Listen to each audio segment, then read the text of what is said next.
Good morning, one and all.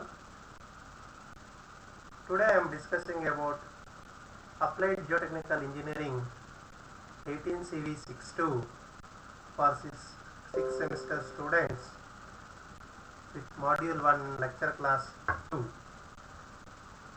Today our discussion is concentrating on soil exploration, stages and methods of soil exploration. Soil exploration means what? It is a process of collecting a soil sample, examining the soil sample in the laboratory as well as in the field, and coming to a conclusion about its bearing capacity and probable settlement and the prediction of any type of the behavior of the soil during construction stage, and to prevent if further any type of destruction whenever the construction is under progress as well as construction is after completed.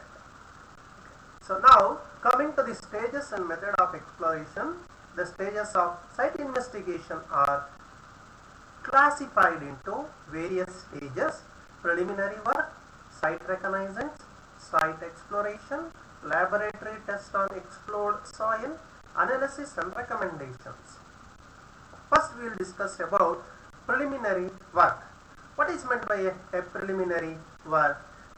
Before going to do any soil exploration, suppose we want to make a soil exploration in one particular place, for example in KR circle in a 30-40 site means. So before going to the field, we have to collect the soil sample analysis report of that surrounding area, so we can examining that report, we can read that report, and we can say that what type of soil is there surrounding to our proposed construction site, what type of foundation they are constructed, and what are the challenges they are faced during the construction type. So these informations we are going to get it by using preliminary work. Second stage of site investigation is after getting a rough information about the soil in that particular area and type of foundation, type of soil investigation they are done. Next day we have to go to site, and that day, so we are not doing any soil testing, just we are moving in and around that site, and we are collecting some of the informations in the site itself. In the preliminary work, we are collecting information about that site from the previous records, whereas in site reconnaissance, we are collecting the information in the site. What are the information? Number one, where that site is located. Number two, so what is the groundwater table location in that area or surrounding area. Third one, by asking the neighbors in that site area, so what type of structure they are constructed, what type of foundation they are done, whether there is any Raja Kaluve is there in that area or Nala was there earlier, and what are the challenges they are faced during the construction type. All these information we are collecting in site reconnaissance. Site reconnaissance means it is a process of visiting the site and collecting the information about that site from the neighbors or from visual observation, is called as site reconnaissance. Third step is site exploration. So after preliminary work, after site reconnaissance, we will get one conclusion. That conclusion is what type of soil it is and what equipment we have to carry to the field for doing site exploration. That means whether we have to carry SPT equipment, plate load test equipment, or auger or core we have to carry. All these information we will get it from first two step. Then we are going to the site in the next day, that is third day from the date of the work as assigned, and there we are going to do the collection of soil sample. Here collection of soil sample depending on type of the project. If it is a small project, then a disturbed sample is sufficient. If it is a very high important project undisturbed sample is required. So various techniques are used, split tube sampler, chunk sampler technique, etc. for collecting the soil sample. After collecting the soil sample, proper way of covering the soil sample has to be done, that is by using waxing technique, and then it has to be brought to the laboratory, and then we have to conduct laboratory tests. What are the tests we have to conduct in laboratory? First we have to conduct index properties test, and then we have to conduct engineering properties test, or any test, special test specified by the client that has to be conducted. So index property test means natural water content test, specific gravity test, sieve analysis test, liquid limit, plastic limit, shrinkage limit test. This comes under index property test, that indirectly gives the information about the soil behavior. Then after that is compacting to OMC MDD, we have to do the engineering property test, that is the shear strength test, permeability test and compressibility test. So all the three tests may not required at all the projects, depending on site constraint and type of the project. After the test, next step is analysis and recommendations. In case of analysis, we will get index property results, engineering property results.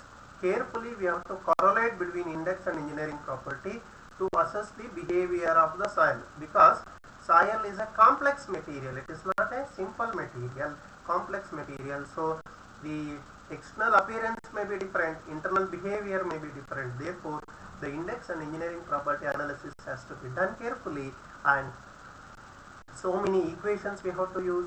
And for example, the bearing capacity calculation means Reseguet's equation, you have to substitute the values to calculate the bearing capacity. Meyerhof equation, you have to calculate bearing capacity. IS method, you have to calculate bearing capacity. Bench-Azens method, you have to calculate bearing capacity. Peck method, you have to calculate bearing capacity. Out of all these things, whichever is least or whichever is client specified method, that we have to conclude. Okay. So next step is recommendations. What is meant by recommendation? We have to do some of the important recommendations in that report. Number one, so we have to specify very clearly whether the sample is collected by the client or it is by the agency. Number two, date and time at which it has collected soil sample and what type of tests they are conducted, and temperature during the time of collection. Third one is safe bearing capacity of that soil for what type of footing and what depth of footing. Next, if at all if an underground excavation is to be required, what are the precautionary measures that we have to take, that has to be specified. And if at all if a collapsible soil is there, then we have to explain the retaining wall design, so that they are to prevent the collapsing of the soil during excavation stage, that has to be specified. And next, if a groundwater is encountered, dewatering technique has to be specified. And last but not the least, if at all if a weak pockets of soil is found, so it has to brought to the notice of the soil investigating agency before taking any decision by the site engineer. This word is very, very important, that has to be written. Next, so after that, so we will complete our soil investigation report. Now based on today's discussion, so we have done some MCQs, multiple choice questions. So let us discuss about that one. So number one, in soil exploration preliminary survey, the detail of existing soil data is collected. This is a question. Option is A is true, B is false. So correct answer is, my dear students, true. A, answer A. Second question, number two, in site reconnaissance, the physical examination of site is not required.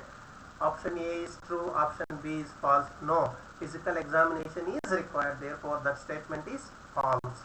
Third question, the process of collection of field data only is called as soil exploration. Option A is true, option B is false, because process of collection of field and laboratory data together is called soil exploration, therefore the statement is false. Fourth one, the process of collection of laboratory data only is called soil exploration, again it is false. The process of collection of both field and laboratory related to the soil is called soil exploration. It is true, option is A. Analysis of soil data means comparison of various soil tests related to each other. Yes, option A is true, option B is false, option A is true, is correct. Recommendation of soil investigation report means only SBC indication. Option A is true, option B is false. As I said earlier, it is not only the SBC indication, it is the complete picture of the site we have to give to the client. Therefore, the statement is false. Accommodation of soil investigation report meaning gives information about soil site in all technical and non-technical aspects. Option A is true, option B is false. This is correct. That is true. SPC is same for all site. Option A is true, option B is false. The statement is false because safe bearing capacity depending on various parameters like type of the soil, depth of the soil collection, type of the loading, type of foundation, water table location, history of the soil, whether it is over consolidated, normally consolidated, under consolidated, etc. Therefore, the SPC is not same in all the places. Next question, SPC is lower than the ultimate bearing capacity of the soil. Option A is true, option B is false. It is also false statement because SPC is yes, tell me, no. So the statement is true because SBC QS is equal to QF by factor of safety. SBC is always lower than ultimate bearing capacity. Likewise, we will ask the twisted questions and we will ask you to answer it. So the statement safe bearing capacity will always be lower than ultimate bearing capacity. Next, these are all the references that books and that I considered for preparation of these notes, and I take this opportunity to thank Department of Collegiate and Technical Education and also the students to given an opportunity to make this particular presentation. Thank you one and all.